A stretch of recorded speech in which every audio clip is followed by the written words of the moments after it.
everyone, and welcome to the Erasmus podcast, a podcast where we discuss a wide array of topics related to the development and importance of Erasmus international students and mobility exchange programs. I am your host, Taryn Swartz, a former Erasmus Mundus alumni in Belgium and Spain, joining you live from Johannesburg, South Africa. Hello, everyone. My name is Taryn Swartz, your host for the Erasmus podcast, coming to you live from Johannesburg, South Africa. Just a little bit about myself. I'm a former Erasmus Mundus scholarship recipient with Emma to South Africa, and I was fortunate enough to do my master's at KU Leuven in Belgium and my postgrad research at the University of Granada in Spain through the Erasmus program. And I'm currently the project manager of the Erasmus Photo Voice project. So many of you would probably be interested to know what exactly is the Erasmus Photo Voice program. The Erasmus Photo Voice project is a project that promotes Erasmus mobility programs to youth through online and on-site workshops and using photography and photo voice as a lens through which to document social and cultural realities of Erasmus students. Today, we will be talking with Gev Haritunyan, who is the project leader of Garage Erasmus for Yerevan, the first Garage Erasmus for city outside of EU borders. Our guest comes from Armenia and is now developing his latest project, Eduvan Hub, which aims to help socially disadvantaged young people living in rural communities through workshops that offer skills in new media and media literacy to the youth. He is also a visual artist and filmmaker and believes that everyone on earth should have equal opportunities in education. So welcome, Gev. It's such a pleasure to have you with us today. Thanks a lot. Thanks for your nice presentation and thanks for having me today. It's only a pleasure. So, Gev, tell us a little bit about yourself and your own Erasmus experience. How has these mobility exchanges helped you, even if they were shorter mobilities? Well, as a person, I have multiple professions and interests. I think today's world allow us to do this, to have different kinds of hobbies and professions. So basically, my work field is youth work. I am concentrated on youth work and I have 8+ years experience of organizing youth projects, educational projects. And my fields of interests are related again with youth, with art directing, sports, social life, since I have studied psychology, social psychology. So this is it. And I have quite rich experience of youth educational projects, as you said already. And particularly, I have my experience, different kinds of experience in Erasmus projects. Well, there were some projects that I was just a participant. Of course, I have started like a participant, but then slowly, I found Erasmus Plus is like very, very interesting and inspiring program, which really helped me a lot to open a lot of doors, to meet a lot of interesting and inspiring people from all over the world. I used to say that before Erasmus, there were a lot of countries just on the map. I saw that countries on the map, but when I started my Erasmus experiences and I met so many interesting people from all over the world, I just realized that these countries are really existing. And yeah, I've learned a lot about different kinds of cultures and different kind of beliefs. I met many various people who for sure they inspired me and they contributed on my life as well. Oh, wow, that is so wonderful. Hey, Gev, and I definitely can relate to you in terms of, meeting different people from different cultures and just the world opening up. I mean, look at us now. You're in Armenia, I'm in South Africa, and even this program or this project has brought us kind of like together. So yeah, it's just wonderful to be able to have those opportunities. Indeed. So Gev, my next question. So you come from Armenia, the country that most people know from its beautiful nature, probably Kim Kardashian, and of course the conflict with Azerbaijan. But of course, it's so much more than that. How would you like other people to perceive your country? Please tell us something more about your culture. Well, Armenia is situated in a very interesting position on the map. It's like straight on the border of Europe and Asia. So you can imagine that we have both cultural influences of Europe and Asia. And we are the first country who officially adopted Christianity. So this is very famous fact about Armenia. We have quite rich history, culture, art culture, because like we had a lot of famous artists who basically who could give a lot of things to the world and change the world. So this is this is very innovative country, because we don't have any gas or oil or this kind of resources. We are like trying to use innovative methods, and now younger generation is really into these innovative solutions, and IT is very well progressing in Armenia.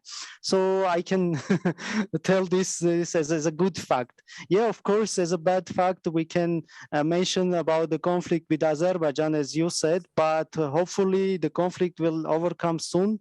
We hope very much, because like to live in this war, it's hell. It's hell, especially for the younger generations who want probably peace and sustainability. But it's hard to imagine about sustainability when you have this conflict, this open conflict.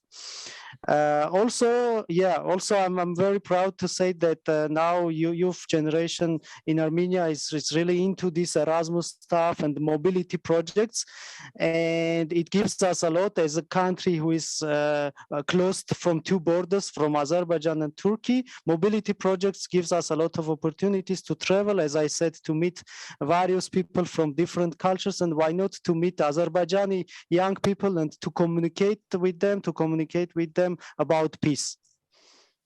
Oh wow, that's very interesting. Hey, Giv, like it seems like you guys are definitely situated in quite an interesting part of the world. And I like what you mentioned about innovation and the youth also getting involved in kind of thinking of solutions for sustainability and using these mobility programs to learn, to do exchanges and like learn from each other. So that's quite interesting. Okay, Gabe. So you established, okay, for our listeners, maybe let's first talk about Garage Erasmus, the foundation itself. What is it and what do you actually do as a member of Garage Erasmus? Okay, thanks for your question. Garage Erasmus Foundation is a professional network of the Erasmus generations that aims to support the shaping of better Europe. It sounds a little bit hypothetical, but as a person who is a member of Garage Erasmus Foundations, I will say that like we do everything in practice to make this into the reality, and we are helping young generations to be well integrated into the new world, into the new Europe, and to shape it. Why not? Like we are the leaders of the future of Europe, and we think that we can change the Europe, and not only the Europe but the world as well. So it's like a garage for like-minded people, for the people who have done any Erasmus mobility project or studied through Erasmus projects. It's like a big garage. It's like a big network where we helping each other, supporting each other. And I'm proudly can say that I'm a president of Garage Erasmus for Yerevan City Chapter, which is the city chapter of Garage Erasmus Foundation. And this chance was provided to me only for being as a member of the foundation. Oh wow. That just, you know what I like, Gabe, that you're quite a like what's the word? Like a pioneer. Like you've created it, and you saw the gap, and that gap is now helping so many other youth get these Exactly. opportunities. And I really love that. And also, like you mentioned, of shaping the youth. I mean, really, the youth are the future. So if there aren't pioneers like yourself, then, then these programs, wouldn't give the opportunities to so many. So yeah, I'd like to commend you on that. Yes, exactly. I'm trying to be a best example for the younger generations, because it's very easy to sit on soft sofas, and talk about Mm. changing the world. But I guess everyone should be that change. If you want to change anything, when you are speaking about the changes, you should go and change by yourself, then to direct other people. Oh, Yeah, that this is my philosophy. oh, that's beautiful. I do like that. Yeah, like taking action, not just talking, Exactly. but making things happen. Okay, so Giv, so you mentioned that you are also the president of the Garage Erasmus for City, outside of Mhm. EU borders, the G for Yerevan. So tell us how and exactly why you do that. What do you do as such an organization, and what would you like to achieve through this organization? Yeah, very good. It's a very interesting story behind of it. And in 2017, there was a competition called Erasmus Talent of 2017. So as a guy who has done many Erasmus projects, of course, I was very interested in this opportunity. I have applied, and it was organized by Garage Erasmus Foundation. At that time, I didn't know them at all. I just applied to this competition. I passed several stages. It was quite hard competition. There were probably 700 or 800 young people from all over the world. And finally, in the long run, I have became one of the Erasmus talents of 2017. And in Milano, I had the opportunity to meet all this Garage Erasmus family. And then I met them. We talked a lot. We realized that we shared a lot of common values and ideas. But later there was no news from them. And I moved to Austria. I was working there, and one day I got this happy call from the director of the foundation, Carlo Biteto, and he offered me to move to Yerevan and establish this organization, which I have done, and I'm now proudly carrying this title of being president. And this is the first Garage Erasmus city outside of EU borders. That's why, like, we put a lot of enthusiasm and a lot of uh, work into this organization. And so far we have already done probably plus 25 projects, which is like really changing something in our country, in Armenia. We are like trying to be the bridge of Armenia and Europe, and to connect all of these beautiful and talented young people to each other. Oh, I like what you mentioned about being the bridge between Armenia and Europe. That's really wonderful. I think these programs definitely promote bridge building, and I think we just need so much more of that in the world. Okay, so Gabe, my next question is kind of related to the G for City. So your project, Garage Erasmus for City outside of EU borders, promotes workshops on media literacy to youth living in rural areas, not only in Armenia, but in places such as Ukraine, Russia, and Georgia. I think this is a beautiful concept, and you're also promoting like intercultural cooperation between these different cultures. So, in your opinion, what have you learned from working with the youth from these other countries like Ukraine and Georgia? What have they taught you? Well, first of all, I would mention that it's a very beautiful opportunity for me to travel so much and to meet so many uh, smart and talented young people from these countries. I have first of all learned a lot of cultural nuances, a lot of cultural nuances. Also, I have expanded my networking in these countries, because these countries were open for my projects as well. And basically, my projects were related with media, with new media, with blogging, vlogging, and we just were trying to share all the knowledge that me and my team have already got during these years of being like active Erasmus people. And of course there were many important connections that now I'm using by building my new projects. So I could only mention positive things, because I can't really remember any negative experience. Of course, it wasn't very easy to make this intercultural cooperation. You know, the cultures are different. Sometimes there are some misunderstandings, but generally, even these challenges were good for us and for our future career. I'm speaking not only from my name, but from my team's name, because all of them were very inspired of these international cooperations. And now, like all of us, just want to continue this cooperation, because we think that the world is united, and we all the people, all the nations are like, they're just people. We have just cultural differences, but it's okay to overcome these kind of small differences. The general ideas, the central ideas are the same. So we can like say that we are for united world. Oh, that's so beautiful, Hagev. I really totally agree with you on that. Like at the end of the day, like you said, we might just have different cultural nuances, but when it comes down to it, we're still humans. Yeah, yeah. The humans at the end of the day. Okay, so my next question is focused on education, because I know that to you, education is very important. And you also speak of a human-centric education. What is the importance of education for future generations?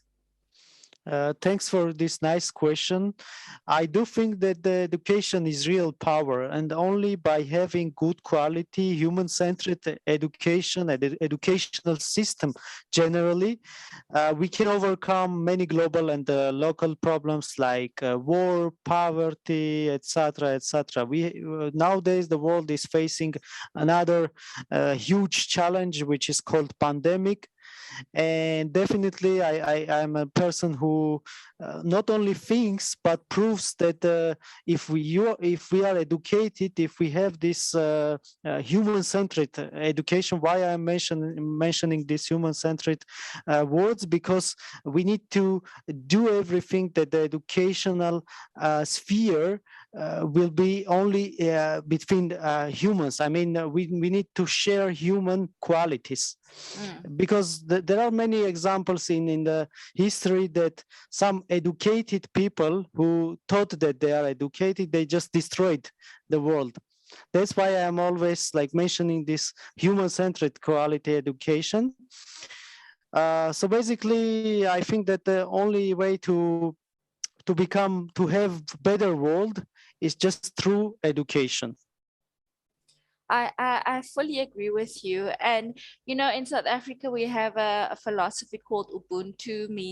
It means I am because you are, and it's very much like a human philosophy. So I definitely resonate a lot when you say human-centric education, because that really makes such a huge difference. Okay, so give. Definitely. So my next question, you already answered it in the beginning, but I just thought maybe let me just uh, ask it again. So, what is Armenia like now in the post-Ottoman Empire? So it's like a double-sided question. With the current Azerbaijan Armenian conflicts, with its roots dated back to the Ottoman Empire, what lessons do you think we can take from history and apply it now? And what would you hope to see in the future? Thanks for another beautiful question. I don't think that we have already learned any lessons from this World War First and Second, because we are still this producing a lot of weapons. I mean, when we are saying, I'm saying we are, I mean humanity, you know, because we Yeah. are producing a lot of weapons, we are spending a lot of money on weapons that we can just spend on education, culture, art, and medicine. Yes. Why not? But we are just spending this money for producing weapons and destroying other countries. This is like general statement of mine, that we still haven't learned these lessons, but hopefully we will learn this lesson and we will stop destroying each other, because as we already mentioned twice, at the end of the day, we are just humans. We are just humans. We need to learn somehow to live with each other. And speaking about current Armenia, post-war Armenia, there is this psychological trauma, especially like the younger generation. Many people just want to leave country, but people like me, my friends, my mates, my teammates are trying to convince this youth to stay in country and to fight and to struggle for their rights. Yeah, this is the situation, and hopefully everything is going to be better. I'm very positive on this issue. Many people are just saying that you are too positive for this, but still, I think that we are young. We need to dream, and we need to fulfill these dreams. Oh yeah, that is so beautiful, Give. I really like that. That positivity, because like, yeah, I also am a little bit of an idealist as well, as a musician. So for me, Great. I totally resonate with you in terms of, um, yeah, trying to invest in the youth in your country instead of everyone just going away, because yeah, you guys have a lot to offer in your own country that maybe the world also needs. So why are people or the youth, it's sad if they want to leave. So it's great that you have projects like these that you've established that kind of help the youth in your country. Yeah, So yeah. This is one of the reasons. so Gabe, speaking of music, I see you're a big Bob Marley fan and his philosophy of peace. On your social media, I always see, but of course, yeah. So in which ways do you think music has the power to bring peace? Yeah, I guess that's the way that we can overcome these problems. Music and generally art. And as a teacher, Bob Marley once said that music is the way to speak with gods. So I totally agree with this analog, because it's just an analog. And I think that through music, culture, and art, we can communicate with each other, even enemy countries, and people from enemy countries can establish this. Relationships between each other by music. So I do think that music can change lives, and as Bob Marley did, as many other these inspirational artists did, we can like continue this. I'm a person who really doesn't like pop music. I mean the pop genre, which is very common now, but that this kind of music, this kind of art doesn't share good values. It's more about money, uh, cars, I don't know, naked girls. But still I True. consider art is something more, something powerful. And I guess, yeah, music and art can change people's lives, and definitely can support in our struggle of having better world. Oh wow, I just love your answer, because yeah, that is so true. Sometimes, yeah, the musicians from the past, they use their music and their voice to kind of bring social consciousness or send a good positive message. And somehow we've kind of gotten lost in the new generation in terms of like what you mentioned with pop music. But yeah, I really love that answer. So Gav, we've heard about you because of your project EduFan Hub. In this project, you basically just get into the van and go to remote places to teach young people about new media. We find it so cool and so inspiring. So could you tell us more about this project, your aims and motivations? Yeah, this is my one of my favorite questions because Edu Hub is very important part of Garage Erasmus life. It's the biggest project that we ever done, and it's a yeah, as you mentioned, it's a moving hub on wheels. It moves from villages to villages, from countries to countries, and we are trying to spread media literacy.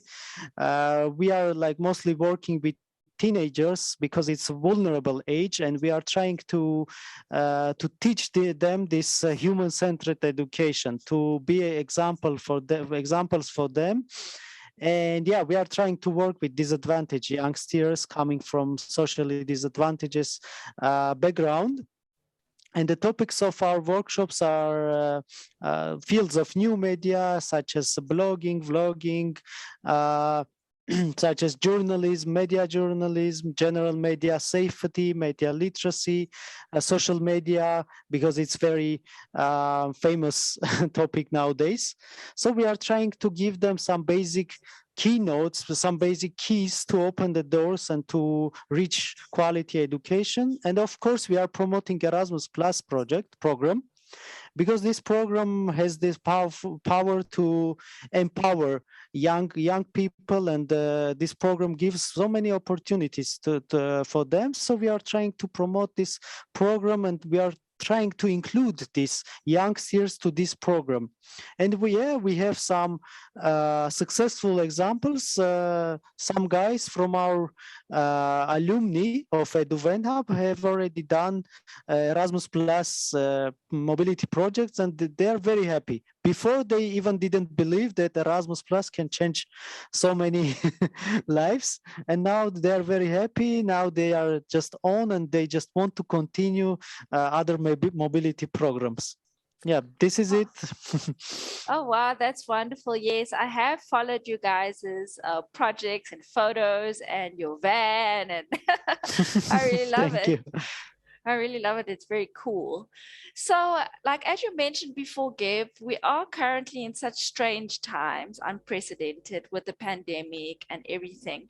So, how was your work during the pandemic time? Mostly we convented our projects online format.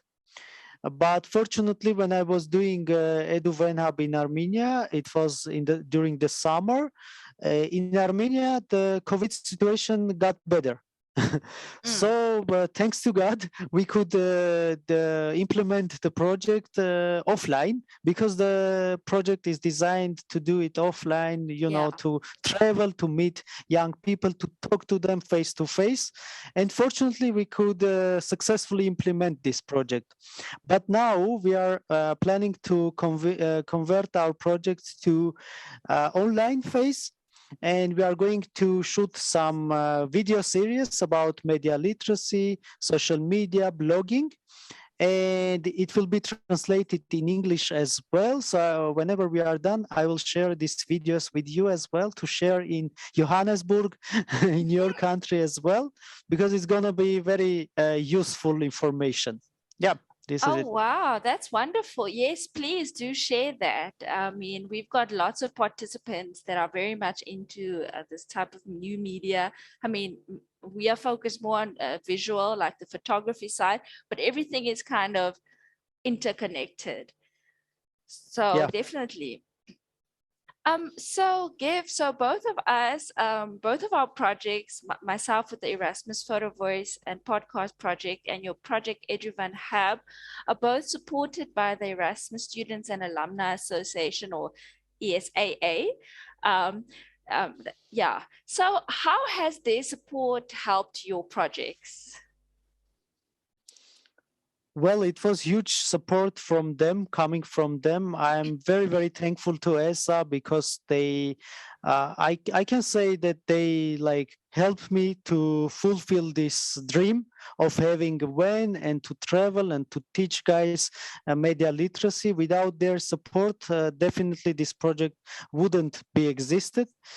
So I appreciate their work. I appreciate their support a lot, and hopefully we can continue this collaboration. And hopefully this will be a good example of collaboration with ESA, with Erasmus Student and Alumni Association, for other people of alumni, and hopefully they will apply ESA's call and they will implement their projects as well, because it's really wonderful platform, not only to implement projects, not only get support, but also to have good connections, to expand the network. So what is now we are doing? We just made on the framework of ESA, so it's amazing.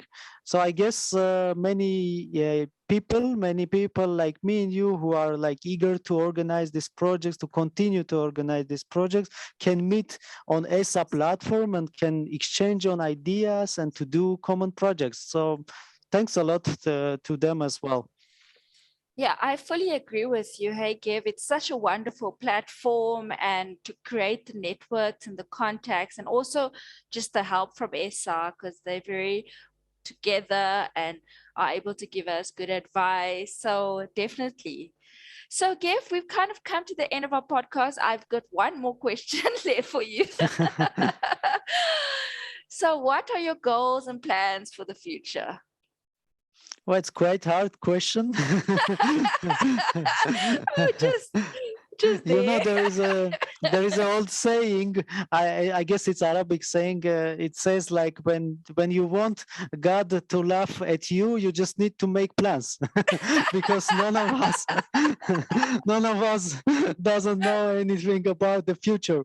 But of course, my future plans are totally related to youth work, to youth, to help them to fulfill their dreams, to achieve their goals. And by helping others, I think we are helping ourselves as well. And to be more specific, I'm going to continue EduVenha project, this time online, but hopefully the pandemic will go away and we will continue this project offline, and we will go to other countries. Why not to South Africa as well? Why This is not? on You're our more than welcome. it's on our list. So You're more we than just welcome. thanks a lot. Yeah, we just want to continue our project in different countries and cultures. Also, we have some good plans with Garage Erasmus.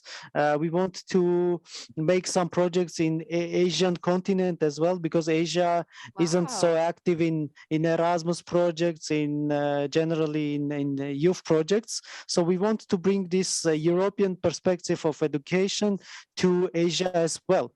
This is as future plans, and of course I have some local plans in Armenia as well, to continue these local projects, to continue to help youngsters, and why not to expand my team, to involve new volunteers and new teammates, to share and of course to learn.